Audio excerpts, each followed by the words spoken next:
everyone. Hello, everybody. For some reason, nobody can see us for reasons. I'm going to say hello, black faces. Nothingness. Hopefully, people can hear us. And whilst I'm trying to work out what's going on, I'll What's happened? So tonight's Tuesday Night Live is taking place in a power cut, which is interesting because our cameras aren't working, but the sound is. So that's no idea what that is. So you talk for a minute, Robin, and I'll try and work out what's going on. Alistair Griffiths is in the house. I don't think I've ever remember Alistair commenting. So hello, Alistair. You have joined us for the usual level of competence and skill that we like to deliver every Tuesday. I don't think we've had this one before, have we? No, I've got literally no idea why the hell this has decided to do what it's doing. No, so I don't think we've had this one before. Who have we got in the house? We've got Rosa. Hello, Rosa. And some idiots called Agents for Sigmar, and that's us. And Mr. Marlowe's here. Hello, Mr. Marlowe. I hope you're well. And we've got Manuel Rodriguez. Hi, Manuel. Hope you're doing okay. And then Alistair Griffiths. So welcome, Alistair. Please don't leave. We're not normal guys. And Seth. Hi, Seth. We're glad you could hear us. I hope you're all okay. I think this is actually our best side. Let's take a look. I think it's our best side, and maybe this is pretty much. I play most of my games of Harrowdeep in the dark, or maybe this is to signify the gloom tokens. Gloom. It's not so much gloom as just outright can't see anything. This is all because I bought a new light, isn't it, Pete? Yes. Trolley, I bought a new light to illuminate my face because obviously you can't really get enough of it, and Pete's just shut me down. There we go. Like, all I can do. That's. Hello, is it working now? Yeah, kind of. It's a bit shit, but yeah. Yeah, it's kind of. just... Shit. Well, again, that fits in with our. Yeah, very true. We'll drag that in front. Does that work a bit better? So you've lost our. I put it back on, but it's still a bit crap. I've got no idea why these screen captures have. They're spherical or sort of circular. Yeah, I don't know why that's happened. Literally not got. Well, it's killed 5 minutes anyway. There we go. So actually, it hasn't. It's only killed 3. We were worried we wouldn't have a lot to talk about tonight. Yeah. Well, how have you been, Pete? It's been a funny old week or a funny old fortnight. Cause last week we did Patreon paint and chat. We did paint and chat. Yeah. Chat, which is always nice when the old patrons join us, and we paint some fears and have a chat about. I can't remember what we talked about last week. All sorts of nonsense. Yep. So that's what we were last week, and then this week, these 2 weeks actually have just gone by in a blur for me. I don't know about you. I was talking to someone at work today about something which he and I had done together about a year ago at least, if not more. You'd agree never to talk about that. You said it was a one-night stand. It didn't mean anything. It was a project that we both worked on just over a year and a half ago or something like that, and there were questions being raised about it, and both he and I in the meeting were basically going, I have no memory of this thing. And I said to him afterwards, it's the whole COVID thing now. Everything seems to somehow simultaneously have happened yesterday and a decade ago at the same time. Yeah, I think I'm just getting old. But I was looking at some presents for my Christmas presents for my wife, and she likes to read even more than I do, so I always look for books. And I was looking through them and thinking, did I buy her that one last year? I cannot remember. And now I can't even remember whether I've read them. Have I read this book before? No idea. Oh yes, I have. Did I read that? Did I read that? God, I'm just going to quickly do something and see what happens. Yeah, it does bollocks it. Cool. Okay. Right. Well, hello. These last couple of weeks, I don't know what's happened to. I've been spreading my hobby wings a little bit. Kind of. I mean, I haven't actually done anything, but I've just been looking around like a magpie at other stuff, like that meme that we use fairly regularly. The one just going ooh, as he looks at the passing. Exactly, the one with the because Underworlds, I've just got a bit cool on it. I don't know whether it's because I don't know why. I think it's probably because I really enjoyed the Marvel Crisis Protocol game I played with Matt, which I don't think has gone live yet on on anything, is it, Pete? It's gone live on Patreon. The Marvel Crisis Protocol. I'm sorry, no, that's I'm on round 4 now on that one, so that should be out this Friday on Patreon. I really enjoyed that game. So I've just been thinking about other gaming alternatives. Now, I know we're going to talk about the Harrowdeep event, but I just thought I would just mention that I've been looking at other stuff this week. So I've been looking at the Silver Bayonet, which I haven't bought, but I've asked for it for Christmas. Which is Silver Bayonet, just a bayonet you want to use to stab someone. I'm fed up with the kids, and I'm just going to. Got no idea what's going on with my Discord, although it doesn't appear to be going weird on there, but it's just going weird on my screen. It's very, very weird. Bizarre. It's alright. Hopefully, it's not going wonky for people at home. So it's by the guy who made Frostgrave, and it's a Napoleonic Gothic horror, which just sounds brilliant. That does sound quite cool. Yeah, and it can be played solo as well, which is quite cool. So it's a little kind of, I think it's a little skirmishy type game, or a kind of, I don't really know how it works, but it looks really interesting. It's a skirmish war game of Gothic horror set in the Napoleonic Wars. Each player forms an elite band of monster hunters drawn from the ranks of one of the great powers. Riflemen and swordsmen and engineers fight side by side with mystics, occultists, and even those few supernatural creatures that can be controlled or reasoned with enough to make common cause. There's a little range of miniatures. Osprey team up with North Star Games, a little range of miniatures for it as well. It just kind of looks cool. So that's what I've been casting my eye over, as well as I've been painting up the models for. I think next week we're going to play Overdrive from Mantic Games. Painting those up slowly, but they're quite nice models actually. I have to say, sometimes we get a bit sniffy about non-GW models, but actually. They paint up quite nicely, so that's been good. And I have been working very, very slowly on my Aeronautica aeroplanes, which we're playing this week. We have John is going back to the the studio. We're not going to put him in the garage, the studio, and we're going to play Aeronautica. Yeah, I'm quite looking forward to that. And of course, last week we also played that game of Blitzball, which was one of the best games of Blitzball I think we've ever played. It was absolutely nuts. It was just great fun. It was really good fun. I'm interested to see. I'd love to know when it goes live how well it translates to fun on the screen, if that makes sense. Because we were cackling like idiots by the end of it. It was really good fun, but it's one of those things where maybe when you try and explain it afterwards, we'll not explain it, but show it to other people. They're just like, well, this is just two idiots. Just you two being silly. Yeah. And of course, we also played a game of something else, which will be coming out in December. November 21st. Is it 21st? It's got to come out. Not very long now. Ooh. Which reminds me, I ought to get typing on that. Is it the 21st? It's got to come out. I finally submitted my God tier review to Geek Dad today. I wrote 3,500 words nearly. So hopefully somebody will read it. So is it the 21st that other thing comes out that we played last week? Pretty sure it's the 21st. Is that a Saturday? That's a Sunday. It's a Sunday. Well, they said the 21st. Okay. But maybe it's the 20th. Better get my button gear on that one then. Let me have a look.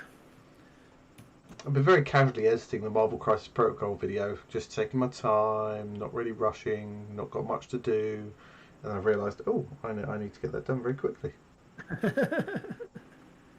It's the 27th, sorry. 27th. Well, that's all right. That gives me more time. I can manage the 27th. Gives me more time as well. Brilliant, excellent. I can put that off for another week and then be late. Brilliant. I'm afraid it's not Bard Sung, Rosa. That's how everything works. It's not Bard. We never got in on the Bard Sung wagon. I think we. Well, it has. No, it hasn't. It hasn't not out yet. It's not out next year. That's true. Not out to next year. So I'm hoping. Actually, there was a thing on the. I don't think it's a Steamforged game, but there was a thing on their Twitter page today, which was a really interesting looking game. I can't remember what it was called now. I wonder if I can find that. It's like a role-playing type game on Kickstarter. Mr. Morph just joined us. Morning. You might have just missed the comment I made a minute ago about the fact that we played Blitzball last week and it was one of the silliest, most fun games of Blitzball we'd ever had. Or in fact, possibly one of the silliest, most fun games of almost anything we've ever had. It was very silly. It was very silly. I don't want to give anything away, but at one point there were 4 balls on the pitch, which was just fantastic. It's called Adventures in Academia, this game. Richard Brooks is on. Hello, Richard. His greetings from the Northern Wastes, Stockton. Ooh, it's grim there. So I've been told. Yeah, we definitely, after playing that game of Blitz Bowl, whilst we were both actually feeling a little bit demotivated when we started that game, not because of that game specifically, we were just feeling a bit about playing and recording, and then we played that game. By the end of it, we were like, we need to play more of this on the channel. It was definitely a beer and pretzel sort of game. More than the previous game we played, which is also a kind of beer and pretzelsy kind of game. Yeah. Yeah, no, we had a great time. Sorry, I've gone off down a little. Robin's gone down his rabbit hole. Got down rabbit hole. Steamforge game rabbit hole. Yeah, they've got this guy. I don't know whether it's them doing it or somebody else doing it, but it's on their. Someone's doing something. It's on their Twitter page. It's called. I've lost it again.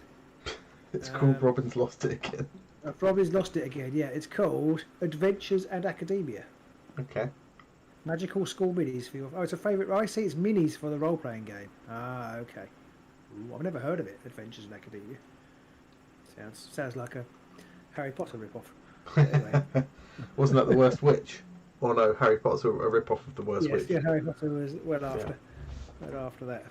Just goes to show you what marketing can do when you've got no substance. They are. The books are certainly a phenomenon, and the children do seem to absolutely. Yeah, I mean, it got kids to read, so can't really complain about that. It's just a shame the films were so over the top, but yeah, never mind. Anyway, we were here tonight. We digressed as usual. We digressed as usual. I mean, I managed to kill about 13 minutes, which is good. But we're here tonight to talk about a few things Harrowdeep, and obviously we will end up disappearing off in those tangents. And anybody who's just tuning in, apologies for the weird screen thing going on here. I'm not really sure what went on, but there was nothing there to start with. But we're here tonight mostly, initially, before we disappear down those tangents, to talk about Harrowdeep once more. I just knew we were never going to make that last the whole evening, so I just got off at a tangent as soon as I could. Yeah, it never hurts to go off on tangents.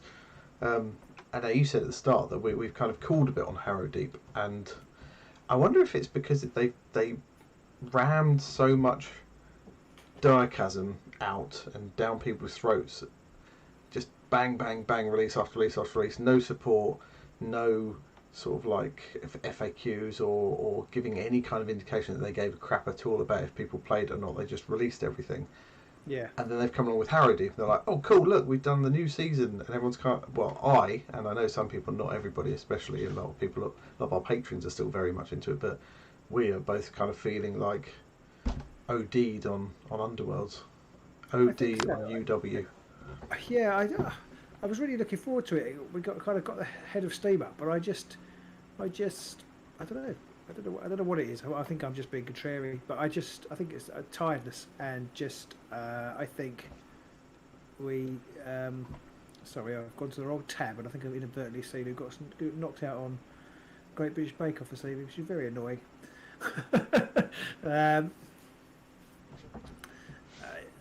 Yeah, I'm not sure what it is. I think I feel like I've played that game for 4 years now, pretty much every week for 4 years, including through lockdown. Yeah. And I just feel a little bit jaded with it. And I think I do quite like the Rivals format, but I also don't like it. I'm very, very contrary. But of course, this tournament was Rivals, and it's really fun to see other people playing. It wasn't really Rivals, was it? It was kind of Rivals. But no, because you picked your Warband deck, but then you could either pick also the Essentials pack. No, you're getting confused. Am I? Oh, yeah, what have I done? I've just started our Aeronautica video in the background. Yes, sorry. I am getting it confused. That one's for January. This one was, I think, just a Rivals one. Yes, I'm talking rubbish. Yeah. Well, I finally got back to our chat. There's loads of comments in there. So don't look at them, you'll get even more distracted. It's just Morph telling us this. Although Morph has just pointed out that Tiny Wargaming are doing 15 quid 3x3 MCP mats. Have to check that one out. Yeah, I think partly we're finding Underworld's a bit staid now. A bit, we've done this a lot, I think part of what kept us doing it was the fact that the videos were fairly popular, but the videos have kind of dropped off a cliff now. They're not anywhere near as popular as they used to be, and so I think other people do get better, or at least more competitively. Better? How dare you? It's not better, they're more competitively. I think a lot of people, Aman and co, they're obviously doing the competitive scene because they are very good at the game, unlike us. So people go to see Aman and co to see their videos. Tabletop Sydney as much as anything else, but yes. Well, Tabletop Sydney, they play the games more for fun, but they can get videos out quicker. They can bash them out much faster and get 2 or 3 videos out in a week almost, and their varied selection of players helped as well, although they had, Australia was in lockdown for a chunk of time and that didn't help their ratings. But even their videos don't get masses of hits, maybe 1,000, 1,500 maybe, which is just... I'd love to know how many people have watched the Warhammer Plus. Now, obviously it's only a subset, because not everybody's got Warhammer Plus, but I'd love to know what their comparative percentage of stats was for the Underworlds battle map they've done this week. Because it's pretty slick. Yeah, it's fairly slick, almost to the point of being a bit over the top. I found there was almost too much going on animation-wise. Now, I was jealous of the fact that they have the multiple camera angles so they can swap between themselves and things like that. But I think, for the most part, we've got it mostly covered these days. Yeah, I mean, the one thing they can do is that they kind of do not voiceovers, but they kind of cut between what they talk about what they were trying to do. Yeah, that would massively increase our overhead and for very little extra views or anything like that. Yeah, it would just be pointless to do. Just Washington said the game that was played wrong. Well, yeah. Since you brought it up, let's talk about that, shall we? They did. I didn't watch it all, I must confess, but I did hear on the grapevine and then look that they did this. Appear to have done the objective setup incorrectly. Yeah. Well, appear to have done. They did, unless we all misunderstood the rules, which I find a fascinating error, especially as the player was Nick Baton, who I assume knows how to play since he ran a tournament, which presumably had the correct rules. And Rosa, you were still here, Rosa? You played. I assume you played with the Gloomtaken's first down in the Harrowdeep in the tournament. As per the rules. As per the rules. I assume you played that way. There wasn't like an errata for the tournament. Because it's very odd that for those of you who haven't got Warhammer Plus and haven't watched it, they don't really go through the setup of the board. They just go, we've already set up the board, but they set up all the objective tiles with the numbers facing upwards. Yeah. So that kind of would suggest that, well, I don't know, it's just wrong, isn't it? Rosa says they did play it that way. So it's a bit odd that they did that. And then I was saying to Pete, or maybe it's because they wanted to keep it simple for the first battle report. And then I thought, well, if that's the case, then why on earth did they change it? Yeah. Why change it and then go, but we're not going to do that because that's stupid. Yeah, exactly. It did fit. I can't work out if it was just they cocked up and they just got it wrong. And because most of the people involved in the production of the videos don't really play the games or have very much to do with the actual games, wouldn't sit there and go, you completely cocked that up. Or maybe by the time they got to that point and someone noticed that they cocked up, it was like, well, we played the game now, we're not playing it again, screw you. I just wondered whether they just got so far into it and they just thought, we're just going to go with it now. I mean, I haven't watched it all. I don't know if anybody's watched it, and actually at some point Nick just goes, by the way, we fucked up and that shouldn't be there. No, I haven't watched it all the way through. I mean, they do delve in it and flip them back over, because Nick a couple of times dives back into the shadows and things. So they do the delving. Yeah. But they start with the objectives face up. I wonder whether they playtested it that way, or whether, because I feel like for me it's more interesting that way. What, with the objectives face up? Yeah, starting with them face up, and you could delve to flip them over and turn them into gloom. That to me is more interesting. To me, I prefer it with the gloom to start with, but each to their own. I don't think it overall. I don't have a strong feeling about it. I just think I feel like it makes more sense. I think to me it makes more sense thematically in the sense that you've got these objectives and you're searching for them, but then they might disappear, or you might be able to do something to make them disappear. Rather than, I suppose you could look at it the other way around, that you're searching in the gloom for the objectives that you're looking for. But I've just feel it works more nicely as a game, especially as the way the game's always been. That you go, even though they haven't really featured that heavily in the meta, you go and look for the objectives. You go and stand on the objectives, and then suddenly for season 5, the objectives don't really exist anymore until you've done something, and that I don't really like. Like Rosa says, the problem with Gloom Star is that Ravagers and Skinks suffer. Skinks not so much, because if you get on 3 objectives, you can turn them all over in one go. I think the Skinks suffer more from the fact that where they put the inspiration step in the process, so they won't actually inspire until the following activation, I think, in the way things go in the process. But either which way, I just, it's just weird that they made the rules and then they played something completely different. It is.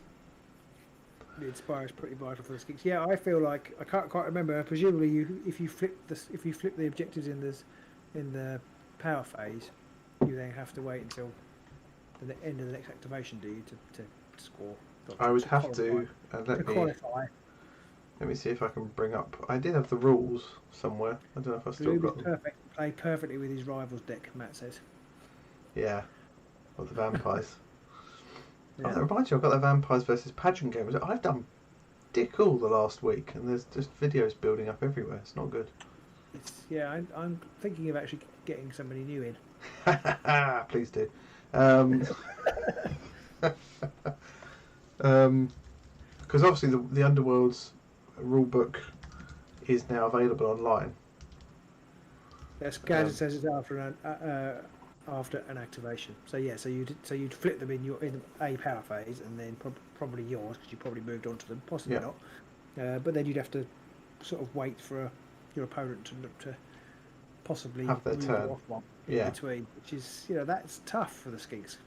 Which, I mean, yeah, but then you've got things like the Vampires with their stupid, you're on for, you've all got no hunger counters at the end of round 1, but you don't actually inspire until the end of the first activation, when you've already picked up another hunger. At least you're going to get there, though. Yeah, but you've already then got another hunger counter, so it's just stupid. They just really fucked that bit up, I think. I don't like. They did, though. I like the idea of making it easier. I don't like the way they've done it. I mean, again, it suggests that they're just making this stuff up as they go along, which is perhaps not surprising, but which is kind of how they do everything. But yeah.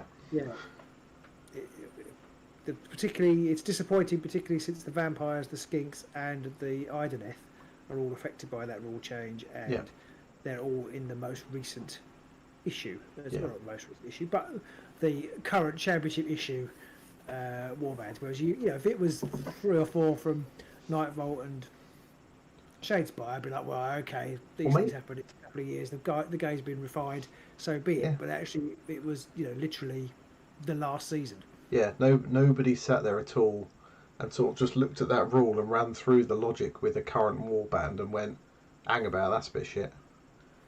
Like, what? Yeah. I mean, I guess, I don't know what their playtesters are actually playtesting, really, but it did seem like an odd change. Yeah, I mean, of course, the Gloom thing would affect the Skinks anyway, regardless of what the rule was. They'd still need to flip during a power phase and then stay on for a whole activation. Yeah. But that would be a little bit. That would be more difficult anyway, with whatever they did with the inspiration rule. Yeah. So the Rotterdam points out quite an interesting thing as well, which was the Tabletop Sydney thing. Right, my Armies won that, yet none were taken on that Friday clash. I mean, that probably tells you more about the Aussie meta, as it were, or just those two guys playing each other, which is, maybe the guy who had my Armies was just better than the other guy. Possibly. I feel like I'd seen my Armies doing well somewhere, but I can't think where that was, unless that was Tabletop Sydney. I felt like there was another tournament I'd seen, and my Armies were kind of like some of the top warbands, sort of three out of the top 4 or something crazy like that. I can't remember where I saw that now. I may have just dreamt the whole thing.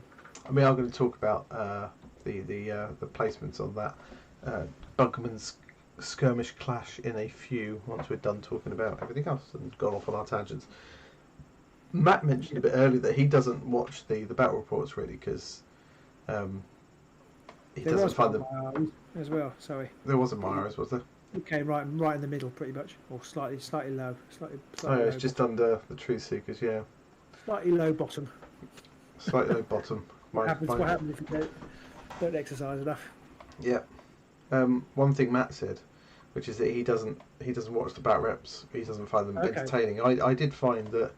I think the battle report was like an hour long, and for the first, I mean, what must have been like 25 minutes, they're just talking about the war bands, which seemed to me to be. Yeah, I don't think it's quite that long, but it is a good 15 minutes. Yeah, I mean, it took ages for the game to actually start going. It was a long one. That's a tough one. As a rambler and whose battle reports last about an hour, I feel for them. Maybe, but I mean, even our Underworlds ones don't take that long now. Do they not? I haven't watched one for years. I know. You ever notice I've completely edged you out of all of them? Yeah, you could just do whatever you like. Just make me look like a total tosser. Oh. Oddly, the less editing I do, the more that's evident.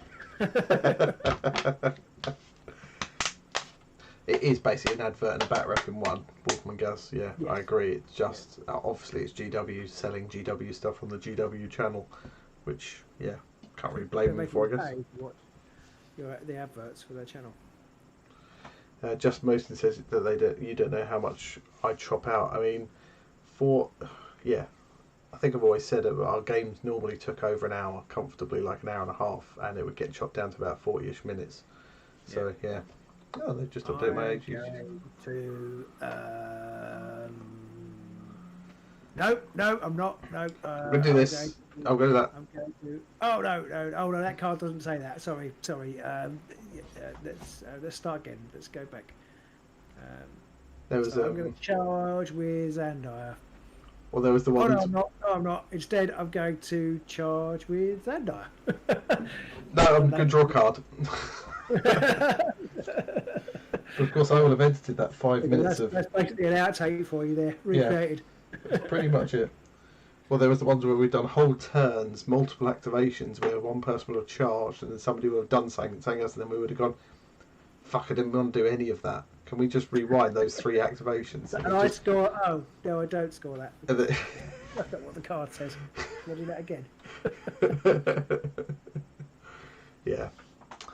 So should we have a look at these results then? Go on then. Oh, let me bring them up onto the screen. So I'll hide our beautiful Can you do that without messing it up?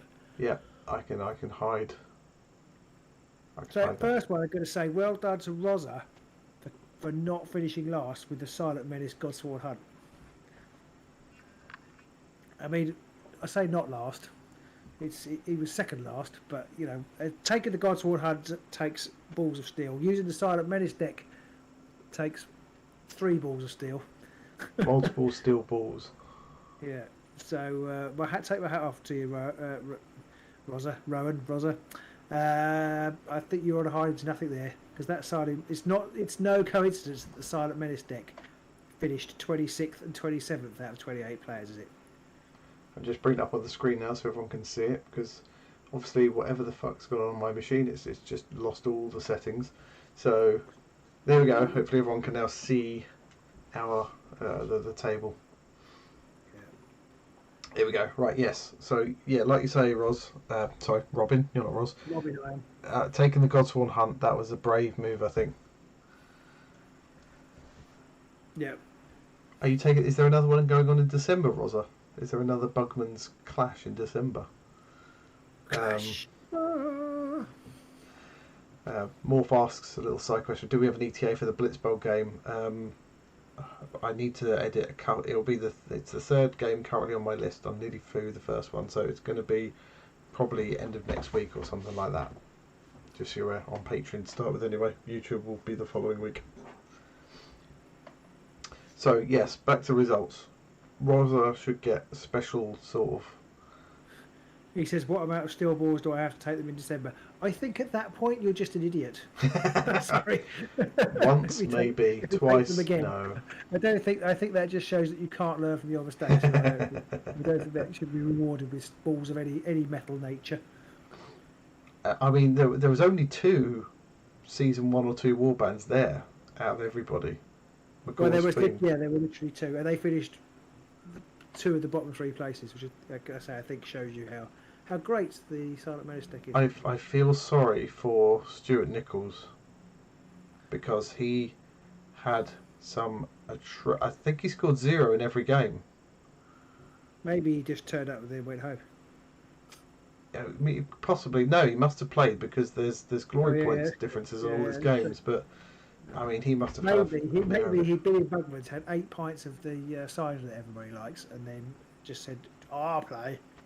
Oh fuck! I like a shit. Yeah. Fuck you, scary wankers. I don't know. Yes, it is. Yeah. So who took Wormspat? Wolfengazer said it's nice for Joe Cox to get something for taking Wormspat, but Joe Cox took. Oh, he did take Wormspat. Sorry. So he got best warband. I assume that's best painted warband. I don't know. Maybe just whoever brings Wormspat every week wins best warband. Because Nick Baton really likes Wormspat. Well, I mean that's not a bad reason for taking it. Was Nick playing in that one? I can't see it there. I'm just looking for names. TOing.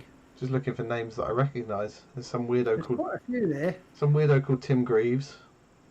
Clare. Yes, Tim, yeah. J Clare was second at the top. I don't mind the fact that J Clare was second at the top because he beat me one of the times I went to the Grand Clash, so I don't mind getting beaten by someone that good. No, Tim Greaves is really good. If you lose to him, you're still a great player. Also, if I'd have not cocked up something in one of my games against him, I would have possibly beaten him in the best of 3. Because Sandro's a former Grand Clash winner. Grand Clash. I always do that. Grand Clash winner. Yes, he was, but he doesn't. Oh no, he won twice, didn't he? Because I think he won with the Relic Monstrosity, but he also won in the game we recreated. Oh yeah, possibly yeah. Watch versus Curse Breakers. So I think so. Could possibly be. Yeah, so he came 8th with the Crimson Court. Lots of names I recognise. Mark RH. I recognise the name. There was Mick Marriott. Other groups. Well, it's interesting being in lots of different Facebook groups these days for different games that I'm dabbling in. It's interesting to see the same names cropping up. It's quite nice. And Mick Marriott, who went with Eva Marriott, they played as well and came a respectable mid-table, which isn't bad. Yeah. But yes, quite a few different names. Dan Jones, one of the Ready for Action people. No, we're Ready for Action. No, the podcast Ready for Action. Yeah. Okay. Yeah. Phil Lancashire, he's a fan. He's always commenting on our posts. Bless him. Lots of names I recognise. Yeah, I'm not sure what I agree with Gaz. He doesn't know who did this spreadsheet, but the lack of proper alignment on row 70, on position 17 is just disturbing, and it is. I noticed that. Presumably it's because of best warbands there on the other side. They could have very easily made that best warband take up 2 rows. Yeah. And then the rest of it could have all been in alignment. But yeah. I did notice that, but I also find it funny that they used the great big text box in the bottom right corner to announce the best warband winner, not the actual winner of the whole clash. That's because Wordspat are the best. Yeah. Eva's first 2 games were nuts glory difference. Yeah, just looking at that, they were crazy. 16 and 13. Wow, yeah. I don't know if she played against, but I mean, either Sandro. Sandro's got minus 16 with the Crimson Court. Oh, he must have given Sandro a good kicking with that. Yeah. And then who was the next one? 13. So who was minus 13? That was Derek Wheatley with the Wormspat. Okay, I know Derek as well. Yeah. Well, there were 2 Wormspats. Yeah, there are a few Wormspats. I think everybody thought they might be all right, but it turns out they're still shit. Well, that you've basically got a dead card, haven't you? That Infaction Supremacy. Oh Jesus, yeah. Is basically a dead card. It is a shite card. You're really going to struggle to turn the objectives over and stay on them and score them and score the objectives. So I think, yeah, you might as well just instead of having a mulligan, you might as well just tear that card up and throw it away. Yeah. It's interesting to see that Chaos, only 4 people took Chaos, and they were all in the bottom third. And the top half almost is nearly all Death and Destruction, with a few Order. Death is looking... Mind you, Order's looking pretty solid, but Death is looking the most consistently good. I think I haven't done the stats, but there's a lot of grey up there, and there's a reasonable amount at the bottom. But it's considering Order have by far the most warbands. There's only about 7 Order warbands in there. I'm actually quite pleased to see Kane and Reapers up twice in the top 7 after my hammering incident. It wasn't really a hammering, was it? Pantsing. It wasn't actually. No. It's mostly a bad mistake. It was a bad mistake, yeah. But oh gosh, even now I feel the pain of it. I remember watching that game, and I felt like David Attenborough watching a baby seal being devoured by. The stupid thing is that I honestly looked at it and thought, oh, I can't push. I don't know what I did. I don't know what happened. I can't push away, so I might as well just do this. Bad things happened. Yeah, but I'm assuming that game's live. I thought I put it live, so I assume it is live. I don't know. I hope so. Otherwise, yeah. Yes, it was. It went live before everything else. Yeah. It currently has 890 views. It has how many? 890. That's not bad. It's all right. It's not bad. Scath's up there twice as well. Yes, Scath did well. I actually quite like Scath. I think if I ever play Relic, I might pick up Scath, and not just because they're twice in the top 6. I think I in our Patreon only tournament, which is Rivals as well, I was very tempted to take Canes for a little while, but then I thought in the end, you know what, I'm gonna stick true to my first love, and I've taken the Crimson Court, and I have won my first game. Oh, well done. They're not your first love though, you slapper. Well, no, in this season. Oh, I see. Okay. in a Diachasm, because it was going to be a Diachasm warband, because if I was going to, I couldn't. Yeah. Wormspat were your first love. Yes. They were your first love, but but they would have been shit. Yes, Magor's is the only Shadespire warband in there. There are literally only 2 that aren't from the. There are only 2 from Shadespire and or Nightvault. Yeah, 1 from each. So yeah. And I haven't done the maths on the rest, but I think a lot of them then come from Diachasm. Yeah, we need that table on this. We need that column on this table. So we do really, to show what season they're in. Yeah. Yeah. They probably don't want that information being banded around. But I mean, if you look at the top 10, you've got Diachasm, Beastgrave, Diachasm, the Mournfly, which is their own nonsense. I guess that was Beastgrave. Yeah, I guess, yeah. Beastgrave, Diachasm, Beastgrave. So Beastgrave features a little bit more, I guess. The Diachasm, yeah, that's interesting. I don't find it strange that Lady Harrows has appeared twice, because I think they're very powerful. Their faction-specific stuff is all very good. It's not really power creep, I don't think, VJ, because, I mean, obviously they've deliberately hobbled the older warbands. Yeah, you're not going to get any of Season 1 or 2, really, because they're not legal in Rivals without the terrible Silent Menace decks. It's a bit different. Unless you've got Balls of Steel like Rosa, who's going to take Godsworn Hunt with the Silent Menace. Which is a brave move. I love that they nerfed the possibility that Godsworn Hunt might be good. Yes. Not allowing them to put the illusion upgrades on them. That was. Well, not inspiring them. Godsworn Hunt might actually be useful. Oh no, they won't actually be useful. You can use it, but they're not going to inspire. No one cares. Yeah. So 6 Beastgrave, 5 Dire. Somebody, it must have been Aman, I think, I was listening to the podcast, said, "Oh, they might be too powerful," but I don't think the illusion upgrades are too bad, and they wear off, don't they? So I don't think it would have, because they don't stick around. It's not like inspiring Monarch. Yeah. You inspire Grundon and he turns into a missile, but then he's dead shortly afterwards. Yeah, exactly. So I guess you could probably do the same thing with. There are other warbands out there. I mean, I can't remember. I think it was the Aussie guys who did one where they took the lizards and basically did a similar kind of fire and forget deck with them. If you've got enough of, weapons, Yeah. upgrades, isn't it? Yeah. The difference with the lizards obviously being that they've got some. Maliki Wolfman said, but is that so? That's with Guts One Hunt, is it, or is that something else? No, because Maliki's playing Crawl Boys, isn't he? Yeah. I'm assuming that's because Roza got pounced by Maliki. And I think Maliki scored like nearly 20 glory in one of their games, if memory serves. So. There you go, if you get targeted or by a ploy or take damage. Right, okay. I thought they went at the end of the round as well, but perhaps I've misremembered. Yeah. I think it is, yeah, if you get targeted. So that's really, I mean, I know obviously you're building up a missile anyway, but that's not really that great. Not really. Not when they're going to die very quickly. I'm guessing the illusion, so Mal used Crawl Boys, I'm guessing they're kind of designed to work better with the Crawl Boys and possibly the Truth Seekers.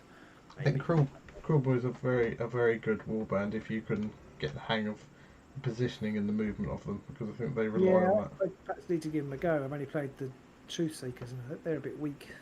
Poop sneakers. I think. I mean, not many people took them to the tournament.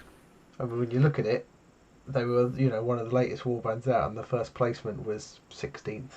Yeah. And they were only taken twice. Yeah.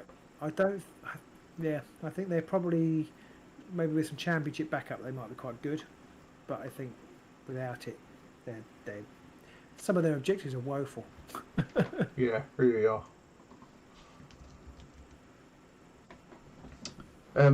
Interesting to know if people want to give a thumbs up in the comments or whatever. If we turn this into a podcast, would anybody be more interested in it on a podcast than here? Obviously, we'd still do it live, but recording it and then showing it afterwards on the podcast. Yeah, I was meant to do that, wasn't I, Pete? And I didn't. Sorry. It's fine. It's fine. Sorry, just the story of my life. your life, really, not mine. It's been a busy few weeks. It's funny because it's been really, like you say, it's been busy, and I found that. But at the same time, I'm sitting there thinking, what have I done? What have I actually done? I'm busy doing sweet Fanny Adams. Yeah. My wife's been unwell, so I've been picking up the slack there. Yeah. So that's partly why. But yeah, and I've been doing a lot of writing, but late at night. In the dark. I've mostly been binging The Walking Dead just to try and finish it off. Okay, I've never watched a single episode of Walking Dead. It's better at the start. Never watched a Game of Thrones and never watched The Walking Dead. I think both of those could be better, described as better at the start, can't they? Yes, definitely. I have been watching this week. I forgot what it's called. Is it called The Outlaws? I think it's called The Outlaws. With it's got Christopher Walken in it and Stephen Merchant. It's on BBC One. Oh, is that the one where he paints over a Banksy? Well, he does, but I haven't seen that episode yet. Well, spoilers. He paints over a Banksy. Yeah, well, I saw that. But yes, it's about some perhaps I care of the community. That's not right. Community service people. And it's very well written. Anyway, I digress. Rob Bridgewater says that he would definitely listen to the podcast. Thank you, Rob. We will endeavour to try and get our asses in gear and try and set that up. And then try and just get it on all the platforms, because I know there's like video sharing services that if you don't, you can put it on one, but then there's about 1 million other platforms that everybody then can't get it on if they're on Android versus Apple or whatever else. So we will try and get it on a several one. Right. Yeah. I guess VJ, it's a nice position to be in, I guess. Although, if you're really, really busy, it's probably quite tiring. Yes, good to have the money coming rolling back in again, and knowing that things are, you're actually able to do the thing you want to do, and because you're one of these lucky few people who actually enjoys their job, I think. But yeah, it can be going from one extreme to the other can be a bit frantic. Yes. Yeah, I'm actually could do with a bit of a lockdown now. Well, I don't really want that. I won't say that. I should say that now. But touch wood. I'm driving the kids around everywhere all the time. It's like because in the winter, I don't know about you. I don't know if you found this, Peter. As I've got older, my eyes have got worse, or headlights have got brighter. This is absolutely dazzling driving around. Today, my son had cubs out in the countryside, and it was killing me. The lights. So I hate it. So I was thinking, actually, I could do with cubs not being on over the winter. Headlights are brighter, Wolfman says. Yeah. I'm quite glad dangerously at one point I just couldn't actually see the road after the car had gone past me. I'm very grateful that neither of my kids seem to be interested in after-school activities, so that's a plus. Right. None of that nonsense. I was driving down the road the other day and I had my headlights on, and then a police car pulled me over, and the bloke stepped up and looked in the window. He said, "Do you realise you're dazzling people?" And I said, "Sorry very much."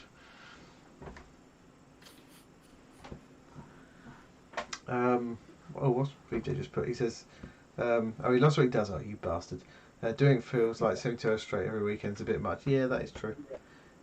Anybody doing anything could, for that long, you're going to hate it. Yes. So, I mean, looking at the rest of these results, I'm not really gleaning very much, like, groundbreaking information from it. I was hoping I'd look at it and think, oh, this tells me something, but it tells me bugger all, really. Well, it's a bit early. It's early days. It's only really one data point, isn't it? You can't really. That's true. Glean much from it. I mean, I think it tells us that Jay Clare is very good at the game. That's a data point we've had pinned in for quite a while. Yeah, that's true. And I think we did say that we thought Canaans would be good, and this suggests that they are. I mean, okay, there are only two of them, so it's a bit difficult to tell, but they are both up high. So I think Canaans are good. Rosa says that the two new warbands are shit. Did anyone take the Cruel Boys at all? I can't actually see them. Yeah, there was some Cruel Boys in there. Sorry, not the Cruel Boys. Cunning Crew. Cunning Crew, sorry, yes, that's why I can't find them, because I'm looking for Cruel Boys. Sari Robson took them at least. Yes, yeah. But Kerry, I think, but yeah. Kerry, yeah. Trying to see where they came. About 18th. 18th.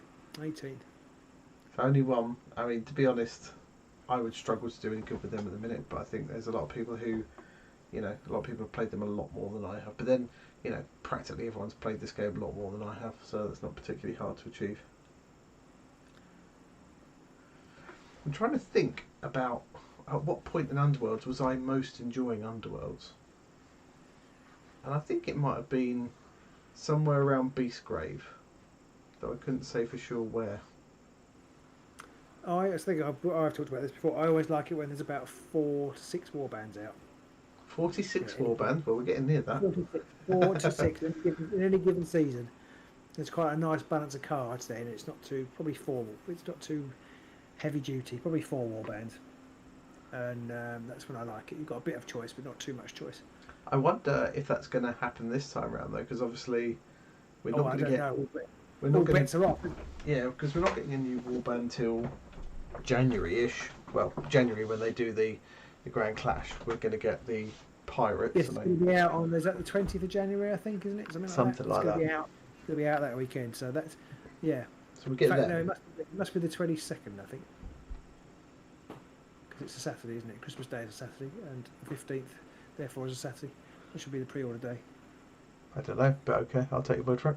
Sorry, my mum's birthday was the 15th, which is exactly 3 weeks after Christmas. Oh, okay. So Christmas this year. But then the next warband isn't coming out until the second quarter, so April onwards, as is this new core box at some point. So within the space of 3 months, we're going to get 3 warbands come out, which is going to get the Illusionary Might, or whatever it's called. Yes. I put my 4 fingers up there. We're going to get Illusionary Might. I'm just going to switch back so they can see our beautiful faces again rather than the table. Okay. We're going to get Illusionary Might that day as well, aren't we? So that'd be interesting to see whether that's any good and see whether it brings back any interesting play with old warbands. I'd like to think that it would. I have no hope that it will. I do wonder if the Silent Menace deck might play okay with the Thorns. Maybe I was going to say Sepulchral Guard, but anything Sepulchral Guard could do, I think Thorns can do better. So possibly it might. The problem with it is it's got 2 of those silly. You have to do this on the very first activation. Yeah, but you've got the Queen. She can usually, and Varklav, who's now much less vital than he used to be, because not only can he only use his push once around, it has to push the chain rasps towards the enemy. Yeah. So you can't use it to just pull everybody back out of the way and not get twatted. So maybe you just put him up front more and use him to deck people instead. Maybe. I don't know. Rosa says probably Moloch. Get out. John Grant's in the house. Hello, John. Hello, John. Yeah, I mean maybe when the pirates come out and this other deck comes out, maybe that'll make things a bit more interesting. But I'm I'm struggling to think what there is that's going to make me go, ooh. Thorns have no range 3, so there's an instant dead card. Is there a range 3 card in there? Is there? True. Are there any upgrades that give you a range 3 attack? In the Silent Menace deck? Yeah. I doubt it. There might be, but I doubt it. Yeah, probably not. But anyway, there's a thought. Of course, in the tournament, mix and match a little bit, can't you? The January one, yes, you can. You can take either one of those rivals decks, and then you can compare it with, and you can combine it with either the Essentials deck or something else. I can't remember what the other things are. But it was obviously everyone would always take the Essentials. Might, Essentials or Silent Menace. So yeah. Oh, okay. Yeah. Oh, there is apparently. Oh, there you go. I'm completely wrong. I just guessed that they've got enough cards. Says the Critical Focus channel. Hello, Critical Focus channel. Who are you? Thank you for posting and welcome aboard. But with a name like the Critical Focus channel, I'm guessing you've got something of crits about you. He's critically focused, which probably means you shouldn't watch this channel because you probably find lots to focus on. We are the most dispersed channel. +1 on a crit and discard.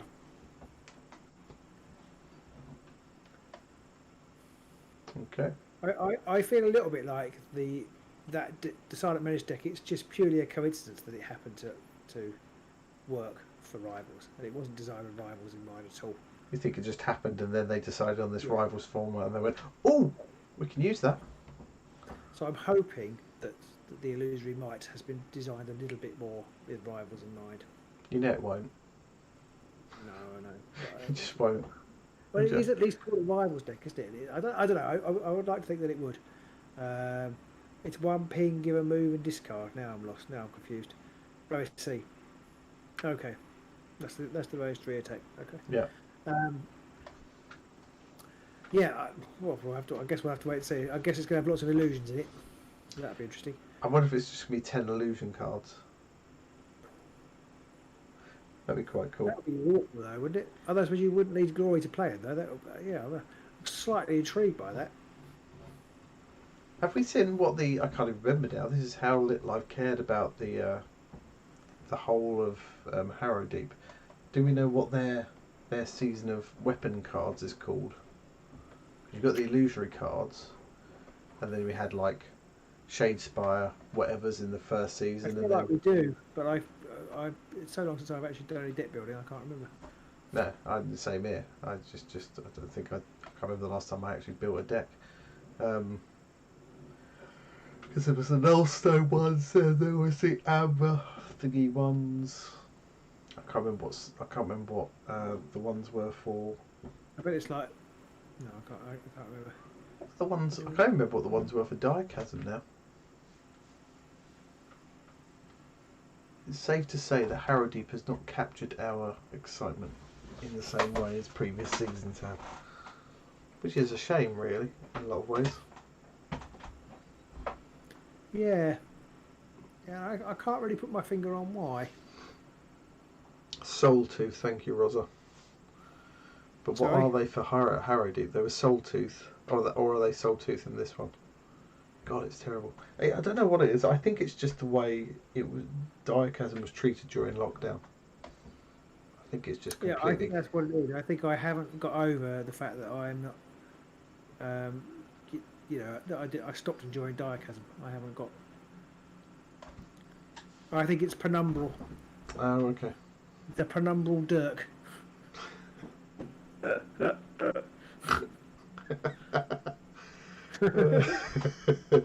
Does nobody look at these fucking names in the cold light of day and go, really? Penumbral Dirk. A, Dirk is a man's name. Who's that? Dirk. Dirk. And B, Dirk is a bit like Dick. Yeah, Dirk. I'll stab you with my Dirk. A penumbral Dirk. You're not one of those coming out the shadows at you. Oh dear. Wolfgang says he was surprised about how much he likes the new glue mechanic. I kind of like it, although I think in the tournament game I played against Andrew, I don't think it came up ever at all. I don't think at any point was one of us on a gloom hex and then rolled that critical double and gone, I'm not dead. But it was just, at the same time, it doesn't seem to have made much difference overall to the game. Yeah, no, I quite like it as a concept. I like the fact that it makes supports more interesting. It's a mechanic I like that was criminally underused for the first 3 seasons. A little bit more used season 4 because they changed the rules, and it's actually used quite a lot so far for Harrowdeep. So yeah, I like it. John Grant says that he was burnt out by the Chasm releases. It's possible to keep up with. I think part of that's because, unlike other things, like when they go mad and release tons and tons of 40k stuff, if it's not an army you collect, you don't really have to care about it. You don't have to buy it. You don't have to worry about it. But with Underworlds, it's like you've got to catch them all. It's that whole, you need all the cards, Pokemon aspect of it. So you have to try and keep up with buying. That's what it is. I think there's that continual buy-in, and then I think I've almost written it off in my mind. I'm not going to try and keep up. Well, because this has actually been slower, so I'm being contrary now, because this has been slower and we're just playing Rivals, it's not that exciting. Yeah. So I think maybe when there's 4 warbands, or 3 warbands and an extra deck, maybe then it will be better. But I think I've just burnt out from playing it. I just want to play some different things. I think that's definitely part of it. That Aeronautica aesthetic, I'm really looking forward to getting into. And I really enjoyed playing Marvel Crisis Protocol. As I said, I think I've enjoyed that because I feel like playing Underworlds. It's probably my own problem with me. I always want to make the best decision, if you know what I mean. I want to make an optimum decision, and I feel like in Underworlds it's very easy to discern, or not very easy, but you can tell whether you made a suboptimal decision or not. Whereas in MCP, you can't really, and it doesn't matter because it's just fun. A bit like when we played Blitz Bowl, it didn't matter what the optimal decision was at all. It's just like it's 4 balls bouncing around. Who cares which one I grab? I'm just going to grab one of them and run with it. I'm reasonably sure that even if you made optimal decisions, you haven't got any more chance of winning than you have if you don't.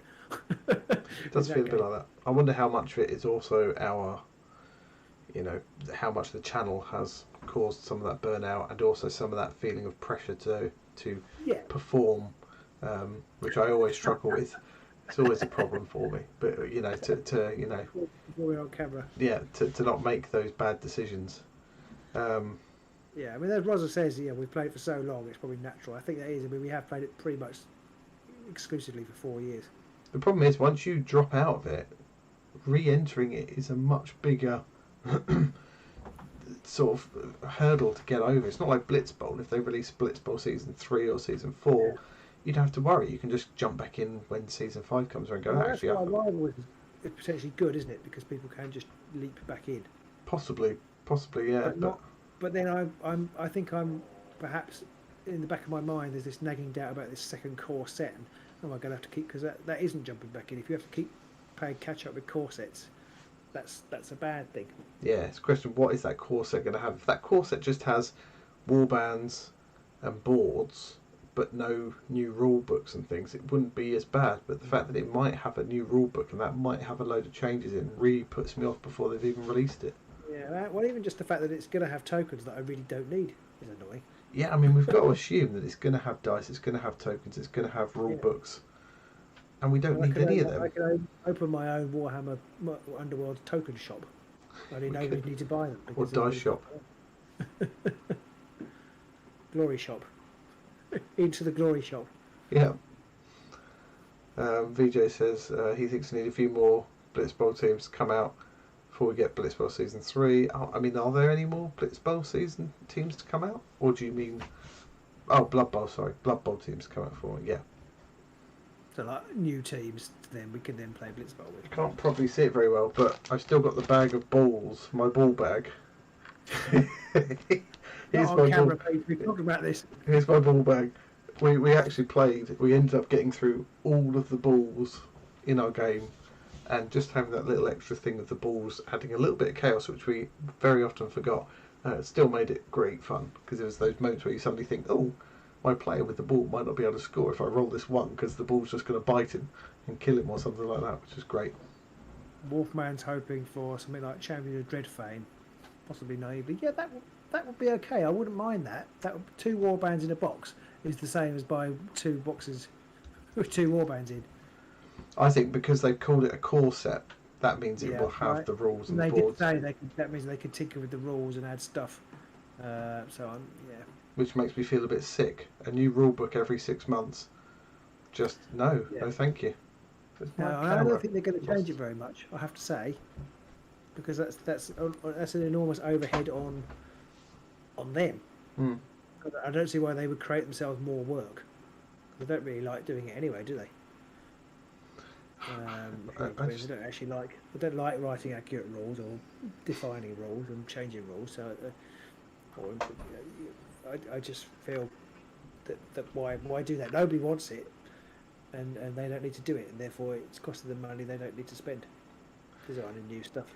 I do wonder. We'll see. I mean, the problem is, I think it might be something GW might have underestimated. It's that uncertainty straight away makes some people, like myself, suddenly go, I don't know, maybe I'm just out. Maybe I'll come back in 6 months and see. Yeah, that's very true, because we're creatures of habit, aren't we? Generally, gamers. Yeah. Which is why we buy into this stuff. But then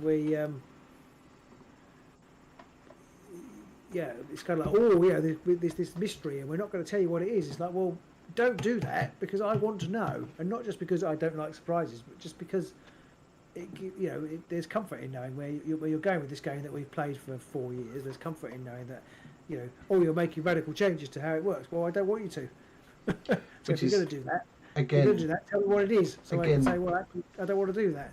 Again, me being quite contrary, back when we were talking about why we're not playing it anymore, one of the things I said was they kind of need to make some big changes.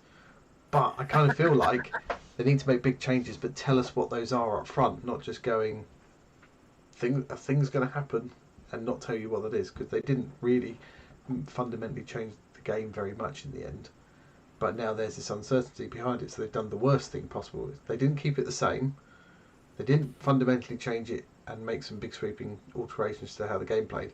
They did this third thing where they sort of changed it a bit, but not sweeping changes, and then they've added this element of uncertainty to it as well. So, I don't know where I stand now, but you haven't changed it enough to make it different enough for me to want to play it more, personally anyway.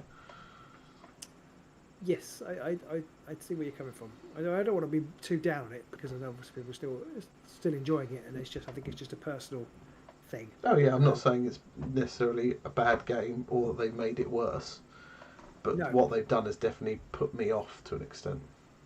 I think I'm in a holding pattern. Yeah. Waiting to see what's going to happen. But all the time you're in that holding pattern, you don't want to throw money into it. You're like, well, maybe I'll buy this other game instead. That we don't have to at the moment, because there's nothing coming out. That's true. But I think I would really enjoy playing the other games as well, which is nice. I kind of feel like, having spread my wings a bit more, as we have with playing other stuff such as Marvel Crisis Protocol and God Tier, I feel like your wings in Aeronautica. And in even Aeronautica, I feel like the dice mechanic in Underworlds could do with an overhaul now. I think it's a little overly technical, a bit fiddly now about what is what, and Bruce has just said in the comments as well about he judges a game on how easy they are to teach, and Underworlds is not that easy to teach because of all the exceptions. I feel that maybe that's part of the problem with it. There's just so many, and I know this isn't 40k by any stretch, so it's nowhere near that bad, but there are still, for what should be a very lightweight, easy and simple game, there are so many but moments now when you're playing it. I think the reaction interface, I know they've tried to streamline it, but I think they didn't think that through when they first designed the game. Yeah. Now it's hella complicated and isn't very intuitive. No, I agree. really like, I mean, we talked about this in the video that we did, but I really like God Tier in the sense that you just have the two sides of your card, and that's what you can do, and there isn't any change to that. Yeah. And also, you don't have, I think the other problem Underworlds has is that so many different things break the flow of play. You can interrupt the flow, whereas a God Tier, again, it's my turn, I do this, I might do things to you, but you can't say, well, actually, now I'm going to do this. You do it, and then you do your thing, and then I do my thing, and that works. I mean, you know each turn, you know where you are, and the modifiers are really nice too, because you either have a plus or a minus. You can't have both. You can't stack them. Things you can't stack them, and so it's immediately easy to see what bonuses you. I mean, you do sometimes forget, but you can easily see what bonuses you've got, and it's never too terrible. It never gets out of control like some of the Voltron meta does, and you just know where you are with it. And it's also in Underworlds to get very bogged down. I mean, in the game you played against Matt, I can't remember now whether you said that had gone live, but that it hasn't yet. No, not on YouTube. That ended up being very Voltron-y as well. Yeah. Even though it was rivals, which I think is disappointing. Yeah, but I think that's, I don't think you can solve the Voltron issue with deck builds. I think you can only solve that with rules on, and this is one of the things we talked about in the why we weren't playing it, and one of the things I think they need to do is to implement rules to make Voltroning fighters much harder, whether that's increasing the glory cost of upgrades, whether that's limiting the number of upgrades, whatever that might be. But they didn't do any of that. They just kind of left the problem there and didn't do anything about it. Just Mostyn says they need to scrap the game, write the rules again, and release an Underworlds version 2. I agree. Yeah, I mean, we said that, didn't we? And I think I would agree with that to a point. It doesn't need changing massively. I think it's a really good core game, but it just needs, I think, a bit more thought into how the stuff that wraps around it, how that goes. So, you got kind of the extra bits. There's too many bolt-ons now, and then it needs to be more streamlined additions to the game, I think. He says that even the new Kill Team is starting to suffer from the same problem. I think that was suffering that from the beginning. I think Kill Team is even worse than Underworld. I think Kill Team, with the newer Kill Teams, definitely suffers with it. If you play with a compendium Kill Team, it's not half as bad because you don't have all these extra rules and stuff bouncing around. So having, you have 5 Space Marines, and they've all mostly got, the same gun, depending on which type of Space Marines you've taken. They all have pretty much the same special rules, mostly, which is none apart from your ploys. Suddenly it's a lot easier. But we played a couple of games of Kill Team with the narrative rules, and that was just rules on top of rules on top of rules, and it just did my head in. Voltron occurs because 2 upgrades on 1 fighter gets more value than 2 upgrades on 2 fighters. Yeah, I think that's very true, because fighters are quite hard to shift in a lot of cases. That's definitely true. But also, having 1 fighter with 2 upgrades on means that they can more effectively usually knock out other fighters, and knocking out another opponent's fighters can usually really tell whether you're going to win a game or not. A lot of the time. Yeah, progressively increasing glory cost for upgrades is like a much easier, such an easy fix. I would agree with that. Either you can only have 3 upgrades, or the first one's 1 glory, the second's 2, the third one's 3, the fourth one's 4. Really the first 2 are 2, and then after that it goes up to 3 or something. Yeah, or 2. Anything like that really. Something to make it a bit more like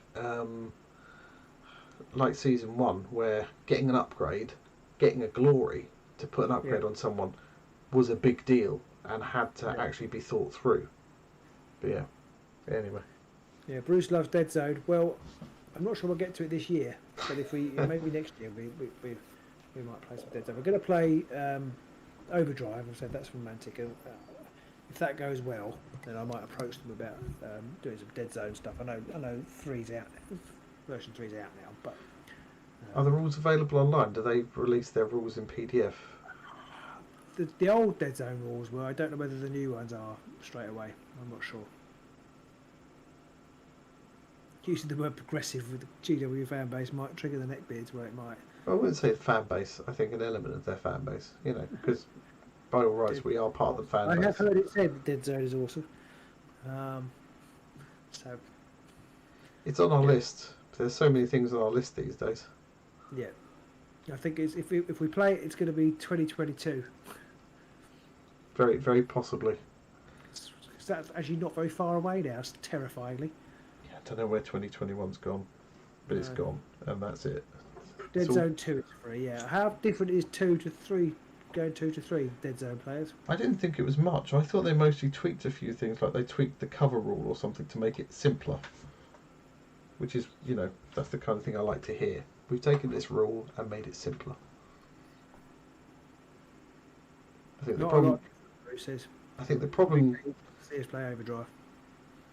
The problem GW have with a lot of their game writing is probably a similar issue I would have if I tried to write games. Is that you come up with some really simple rules, but then you want to give it flavour. You want to give each fighter or each warband or each team a flavour. So you start implementing little extra rules for them, but then you end up with extra rules on extra rules, and you end up with like kill team. I think the problem they have is that we have maybe it's a problem we have that they write rules for people who are time rich, and part of the enjoyment of their hobby is customization and tinkering and adding stuff and keeping all that in their head all at the same time, which is probably, if I was 14, I probably would have loved to do that, but 40 years later, not quite 40 years later, that doesn't interest me in the slightest. I don't want to do that. I want a nice, simple rule set with actually limited customization. I think that GW always go for writing very narrative rich, very sort of very creative and involved rules, and they use the rules to give the armies flavour and build up and build on their fluff and all of their canon, and really build really bake into the game the universe that they've created. So they create all these extra rules, but then you end up with rules and rules and rules and rules, and so you end up with tons of rules to follow. Whereas we want something that's a bit more board gamey, and you have Blitzball. Blitzball is completely opposite. So it's Critical Focus Channel says he still loves it at 37, but he prefers Pathfinder or 5th edition. So they have it. I mean, exactly that. I mean, everybody likes different things, and I feel like GW don't really cater for what we like with most of their games. And Underworlds was one that they did, but I feel like it's perhaps probably because we played it so long, it's a little bit less so now. I wonder if it's just because we've played it so much.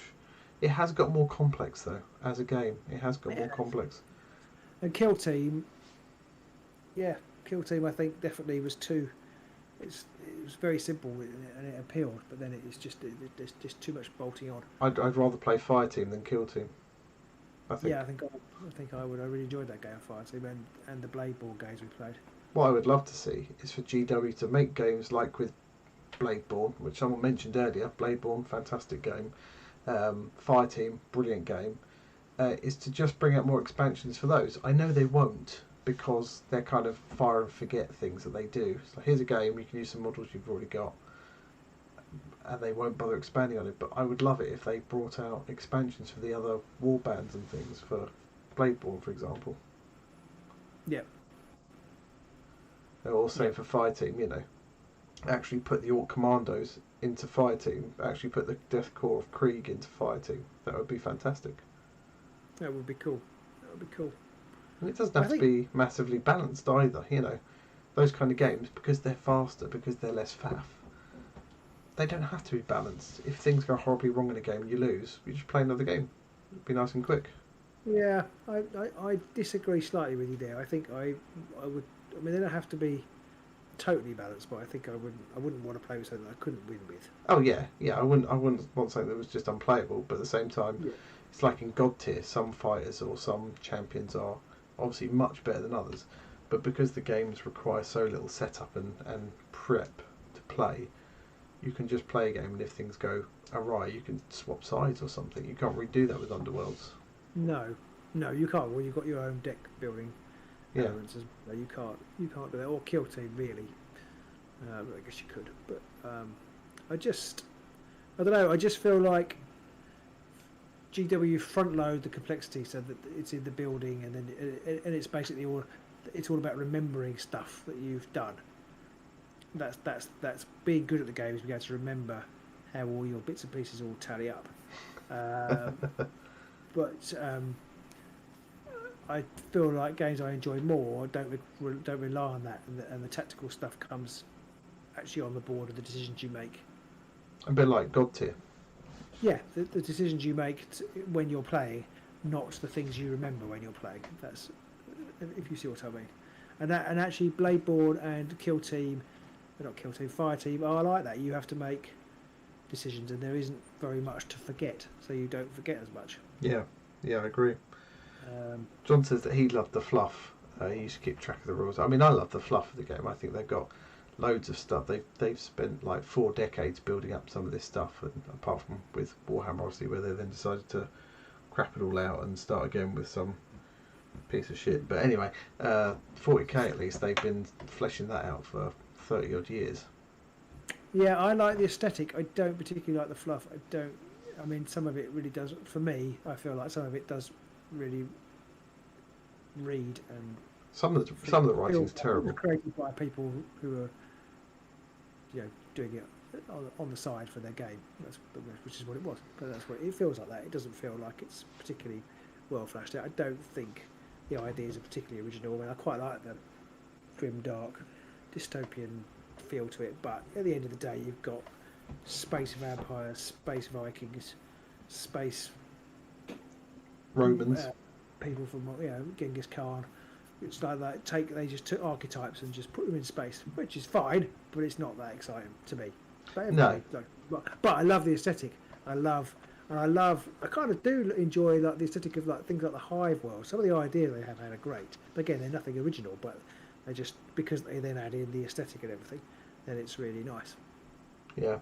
Necromunda's another one, which could have been a fantastic game if they'd have redone Necromunda with Kill Team rules, but less extra bolt-on rules on top. I would have loved that.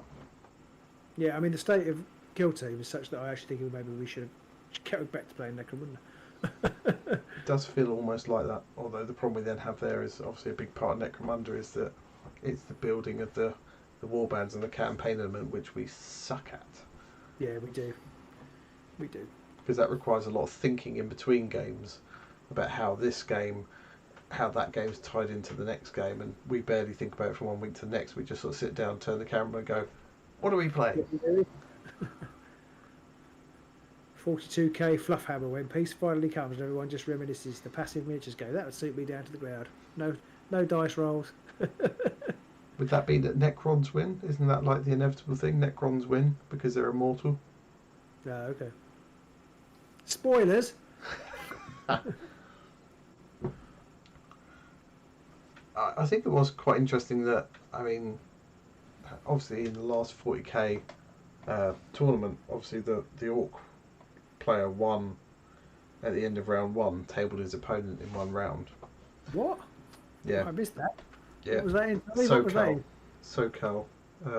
Okay. It was Orcs versus Drakari in the final, and the Orc player completely obliterated his opponent in 1 round, which really underlines for me how much I dislike I go you go systems of games now. So that was 40k.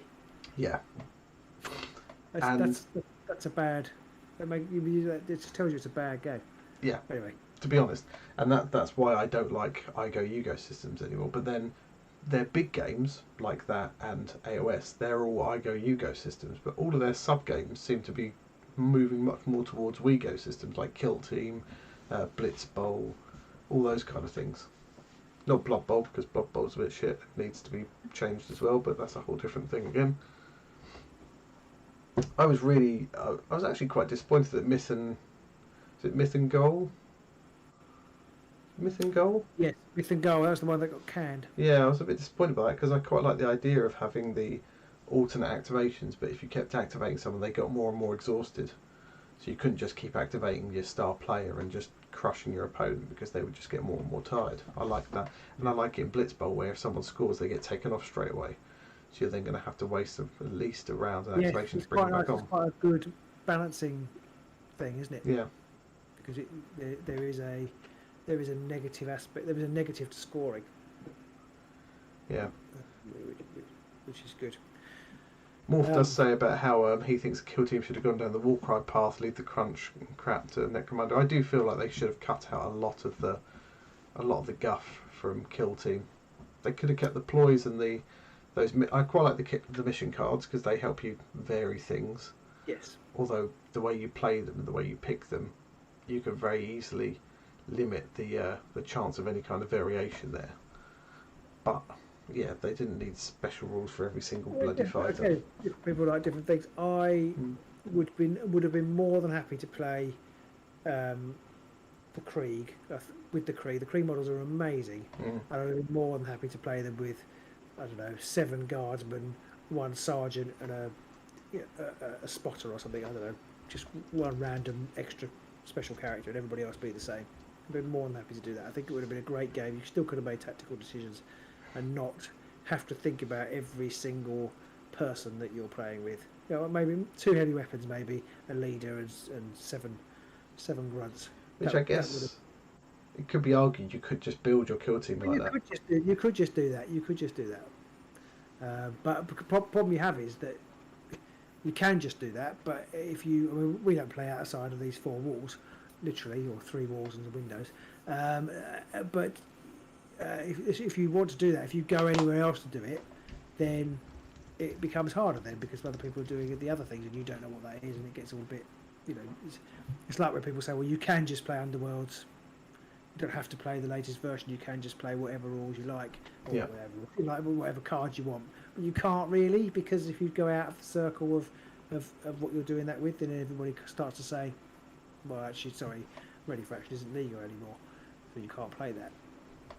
So you can do it, but at the same time you can't do it.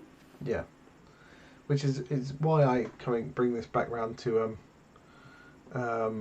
Underworlds, to try and get back onto the main topic for tonight a little bit.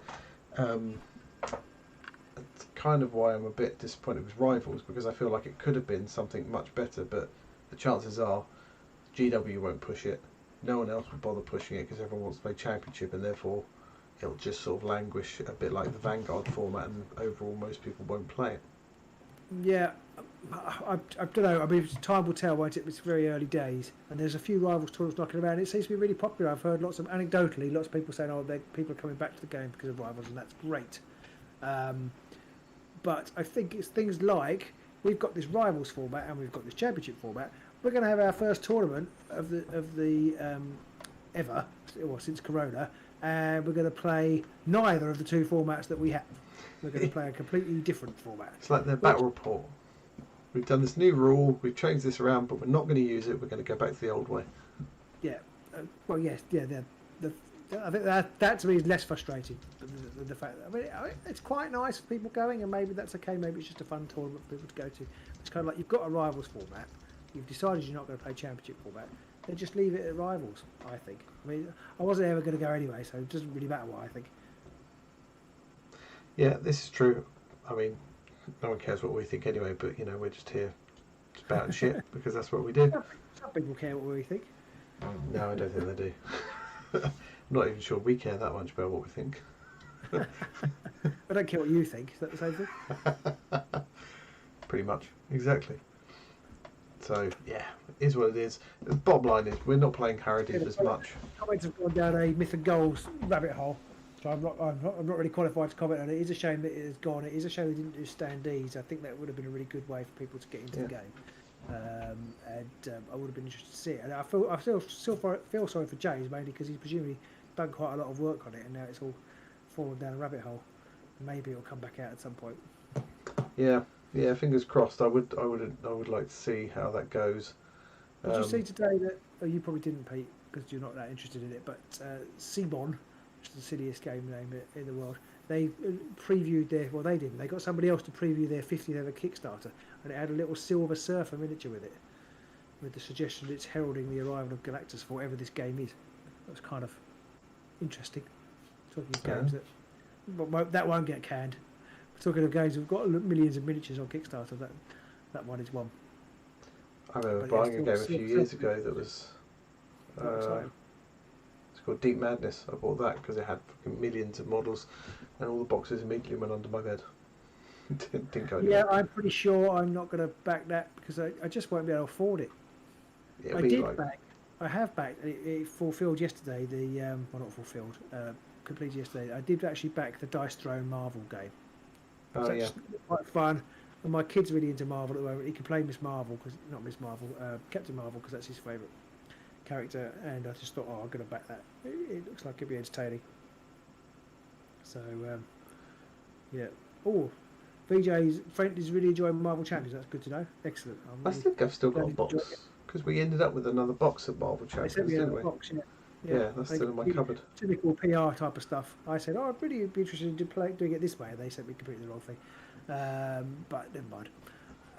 Still got a box of that in the cupboard. Yeah, I want to get back to it. I don't know if I'll get around to making videos. I'm not sure there's any point spending the time making videos, but I actually need to get back and play some games because I really enjoy it. I'm still in the Facebook groups and it looks really fun, the stuff that they're talking about. And then I just run out of time at the end of the day to play. I guess the problem with that is that it's another, you can play with the standalone decks, but it's also a deck building element again, which is,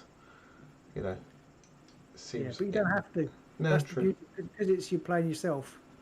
Playing with yourself. Playing with yourself, it doesn't matter. Put all the blinds down, just sit out there playing with yourself. Exactly, I could do. It might be a bit chilly. But yeah, it doesn't matter if you don't deck build. I haven't deck built yet. But if you want to, the option's there. And if it goes wrong, you've only... It's not like you haven't got somebody opposite you looking at you. Yeah. If your deck building goes wrong.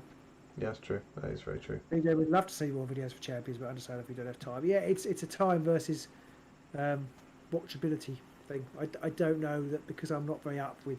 I think the videos that are made are always like with all the stuff that's just come out, because I'm so far behind and so far off the pace. I don't think anybody particularly watch it. And then also YouTube doesn't show any of our videos to anyone anyway, so no one will ever see it. And it becomes a question of whether I want to spend the time doing it. But I might do. But I've been saying that for about a year. So at least. I might not. Yeah, the dice game was a little bit expensive for a dice game, but I quite like the fact it didn't have any add-ons. Well, it did have add-ons, but you didn't need them. So I kind of thought, well, I know what I'm paying, and I'm gonna go for it, and I went for it. So I'm hoping it'll be a good game. And Morph says his mate loves deck building. I think that it does that. There really is a divide. You either love it or you really don't love it. It's the Marmite of game mechanics, and I didn't mind the idea of deck building to start with Underworlds, but over the last few seasons I've really grown to hate it. Just hate it. I think because it's become the be all and end all, it almost feels like, even though it's not true, but I think because of this constant kind of chasing of, well, what's your deck, please, share your deck, that kind of thing, I think you feel it starts to feel like that the game is in the deck building and not in the game. Everybody wants deck picks. Even though that's not true, because obviously you have to be good on the table as well. Bruce has said he solo plays Marvel Champions, but often cheats, then catches himself cheating and inevitably have a massive argument with himself. There's nothing worse than getting your ass kicked by yourself. Yeah, I quite like the fact that if you cheat, it doesn't matter, you're only cheating yourself. Like, Yeah. I see some comments on the Marvel Champions, people are like, well, you can't do that because that's not how you play. It's like, well, It's how I played. a good time, what does it matter? If I play by just throwing the cards on the floor and then picking them up and going, I won! If I've enjoyed myself, then it doesn't matter, does it? Yeah, exactly. So yeah. that's Maybe, Pete, we should think about, again, probably in the new year, maybe we should try and have a game, two of us, cooperative. so many games. Maybe we should do that. We've got to play at least one more bloody game of Kill Team so I can play these Necrons that I finally bloody painted. Yeah, definitely. Well, that we probably could do this year. Yeah, possibly. But what have we got? I mean, this week we're doing Aeronautica Imperialis. 2 games of that with John, hopefully. We think Overdrive. Yeah. And then we're into December. Yeah. So We'll have to maybe a Kill Team. Christmas Yeah, I mean, I'm off for the 2 weeks of Christmas, so might be possible to get in a slightly longer evening one day, maybe. Yeah, possibly. I think the thing John just mentioned, he said if he builds a bad deck, is he gets so little time to play, he'll resent the bad deck, and I think that is a problem for me in that there is undeniably a large portion of skill in building a good deck. And if you take 2 players of a similar level of ability and you give one of them a shit deck and one of them a great deck, the great deck's going to win every time. And for me, knowing that... You say you can't beat a good deck, Pete. Yeah, basically. You can't keep a good deck down. So, for me, knowing that the game may have already been decided upon before I even put a model on the table is a little bit of a turn-off for me. Obviously that's part of the game for a lot of people, is building that deck and knowing you've built the best deck you can, and I guess that's the same with every game. If you build a warband or a kill team or an army, if somebody just brings all the stuff that looks cool versus somebody who's built something with all the best actual models with the best stats. One side's got a much bigger advantage, but it doesn't seem to affect me as much when it's models, because you're buying and painting the models and they look cool, whereas if it's just decks of cards, there's no fun in that. Yeah, I think for me it's because there's the fact that we record all the games, so it's never just playing for fun. So if you end up, if you've got a terrible deck when you're recording it, then you feel like you've shortchanged the viewer and you've shortchanged yourself, and it's a triple whammy for me, because then I get to spend 3 hours watching myself get fucking pounded. Yeah, that's true. And not in a good way. That's true. And then I think also because it is competitive and because the focus is on competitive play in the community generally, not here generally, but you end up feeling like that's the route you need to take. Whereas some of these other games that I know less well, like MCP, I know MCP's actually got a very competitive side, but because I'm so far removed from it, it's much easier just to take it as a bit of fun. Yeah. And it's got minimal. I think the more you've invested before you play, the worse you feel when it doesn't go right. Whereas Marvel Crisis Protocol, if you literally just put down the models that you own and you play, you don't win. It doesn't matter. It's kind of what John's saying. If you invest that time in making a deck and then the deck's rubbish, you feel doubly bad because you feel bad because you've lost, which is never great. Even if you don't mind losing, it's nicer to win. But if you've invested time and what you thought was a really good idea for a deck, and then it turns out that actually you might as well just I don't know, shat in a bag and bought that. Shit in your hands and clapped. It makes the defeat taste doubly bitter, I think. Yep. And I think another good thing about things like Marvel Crisis Protocol is the fact that you can go and buy Wolverine. Many of us have read the comics of Wolverine and have watched the films of Wolverine. There's inherently something already very cool about having the Wolverine model before anything else. Whereas with Underworlds, it's just some cards. That helps especially when you. I mean, I'm not big into the lore and stuff, so I don't really know who these people are or what they are or what they do or where they fit into stuff. So it becomes.